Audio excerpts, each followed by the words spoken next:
Hi guys, welcome to the opening episode of Mass Media Tech Freight.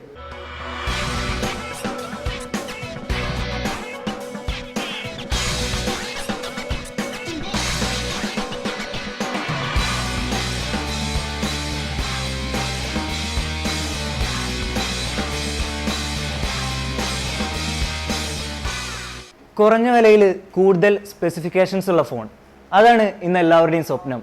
അതുകൊണ്ട് തന്നെയാണ് ഞാൻ നിങ്ങൾക്ക് മുന്നിൽ ഈ രണ്ട് ഫോണുകൾ അവതരിപ്പിക്കുന്നത്. Samsung Galaxy A76 and Vivo V5 Plus.